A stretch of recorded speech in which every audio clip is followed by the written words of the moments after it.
Kali ini kita akan membahas tentang Kementerian Pendidikan Republik Indonesia, yaitu Bapak Nadiem Makarim menerapkan sistem pendidikan yaitu dengan slogan Merdeka Pendidikan.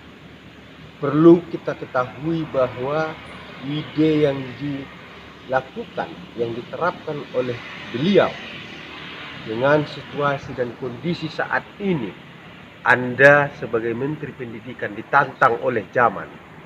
Yang menantang Anda adalah situasi dan kondisi, karena sistem yang diberlakukan untuk pendidikan, yang harapan dan ide dan gagasan Anda sebagai Menteri Pendidikan di saat dilantik adalah bagaimana pendidikan dari jarak jauh. Tuhan memberikan jalan itu dan Tuhan membuktikan bahwa Anda memang mampu atau tidak. Dengan bicara pendidikan merdeka, merdeka dari pendidikan, bahwa pertama ketika kita bicara sistem, apakah sistem pendidikan yang akan diterapkan secara pendidikan jarak jauh sudah layak diterapkan di daerah di Indonesia yang tercinta ini. Karena sistem itu menentukan dari kualitas dari tercapainya visi dan misi merdekanya pendidikan.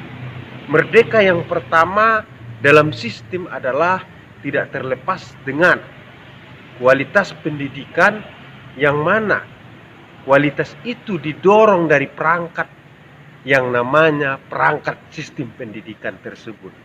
Terkait dengan pendidikan di Indonesia, Anda harus tahu sebagai Menteri Pendidikan bahwa masih banyak pelosok-pelosok yang belum memiliki yang namanya internet.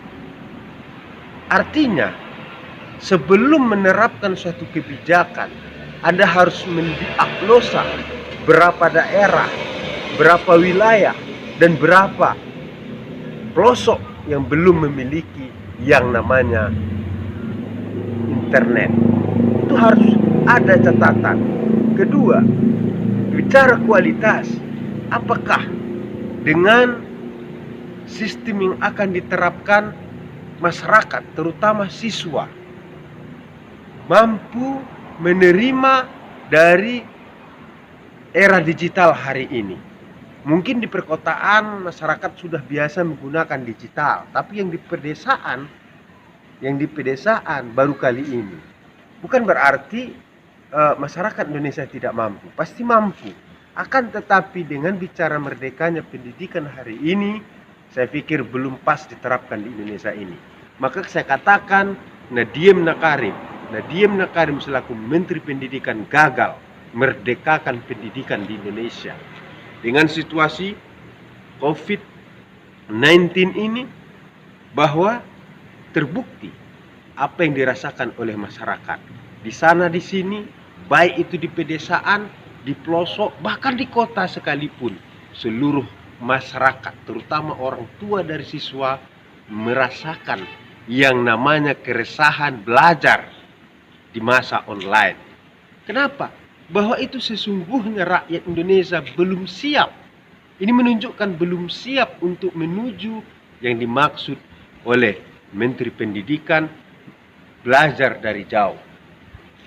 Dengan catatan yang penting kita ketahui bahwa dengan ketidaksiapan itu, yang pertama diukur dari fasilitas rakyat. Rakyat hari ini belum menyeluruh memiliki perangkat-perangkat yang dibutuhkan dalam sesuai pendidikan. Yang kedua, ekonomi. Nah, ini dasar semua itu sebenarnya ekonomi. Rata-rata rakyat Indonesia mayoritas adalah ekonomi menengah ke bawah daripada menengah ke atas. Sebagai Menteri Pendidikan, ketika menerapkan sebuah sistem, lihat dulu kondisi yang dialami oleh rakyat tersebut. Bukan berarti negara ini tidak siap untuk digital.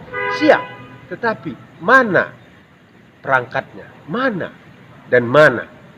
Bahwa Anda menerapkan dalam sistem pendidikan daring, sistem pendidikan online, yang di masa pandemi COVID-19 ini Tuhan mengabulkan ide Anda.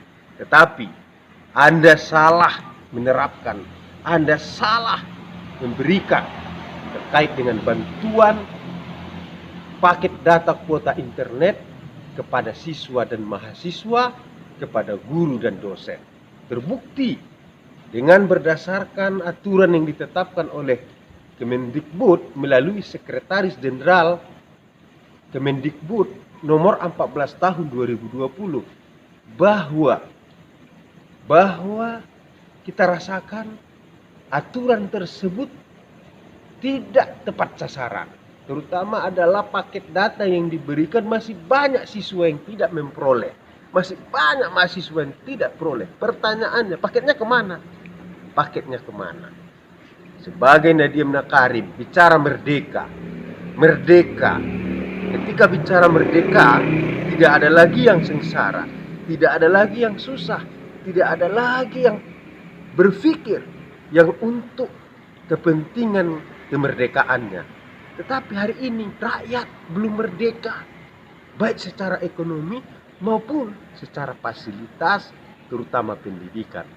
Perlu digarisbawahi oleh Bapak Menteri Pendidikan, sesungguhnya pendidikan di Indonesia ini ada negeri dan ada swasta.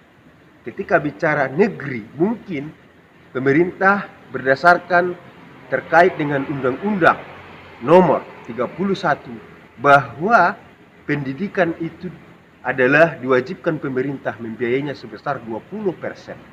Nah, pertanyaannya, dana itu kemana? Ada untuk negeri, ada untuk swasta. Apakah akan berimbang fasilitas yang diberikan oleh pemerintah kepada pendidikan sekolah negeri dengan fasilitas kepada pendidikan sekolah swasta? Ini akan terjadi antara negeri dengan swasta yang pasti terjadi ada perbedaan-perbedaan. Jika ada perbedaan itu namanya belum merdeka. Ketika bicara merdeka, merdeka fasilitas, merdeka dengan ekonomi masyarakat, dan merdeka secara berpikir.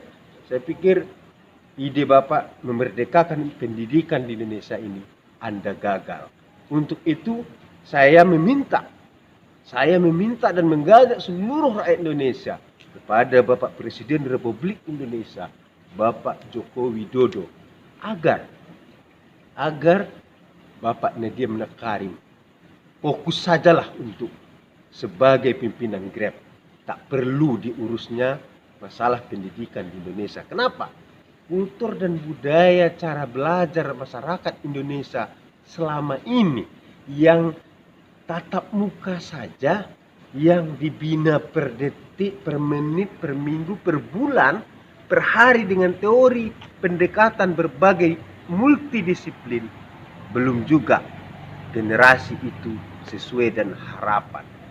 Namun seluruh guru tetap bersikeras, tetap berjuang, tetap bersama murid-muridnya sesalah apapun murid tersebut.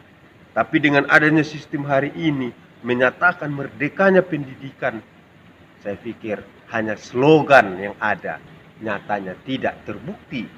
Hari ini pemerintah menyiapkan anggaran untuk bantuan kepada objek pendidikan, yaitu siswa, mahasiswa, guru, dan dosen. Ternyata tak tepat sasaran. Banyak di luar dari kategori siswa, kategori mahasiswa, kategori yang namanya dosen tidak mendapat dari bantuan tersebut. Tapi di luar dari itu banyak yang tidak sekolah lagi bisa mendapatkan paket tersebut. Ada apa? Berarti penggunaan penyaluran data bantuan tersebut tidak tepat sasaran. Untuk itu, kita seluruh rakyat Indonesia menyayangkan kepada Kementerian Pendidikan tidak mengontrol penyaluran ini kepada seluruh sekolah, baik negeri maupun swasta, baik kampus, negeri pun maupun swasta.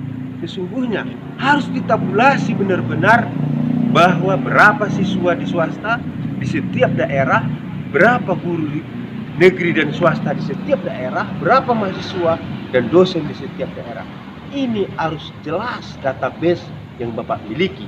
Jika itu tak ada, sangat disayangkan negeri ini memiliki anggaran besar dikucurkan kepada bantuan tersebut tetapi tidak tepat sasaran. Apa yang saya sampaikan sebagai rakyat Indonesia, saya mewakili sebagai rakyat Indonesia bahwa kita harus bersama-sama bahwa merdekanya pendidikan itu tidak lain merdekanya baik secara fasilitas, baik secara bantuan yang nyata. Apa yang saya sampaikan, rakyat Indonesia menginginkan pendidikan yang lebih baik, Anda yang menyimpulkan.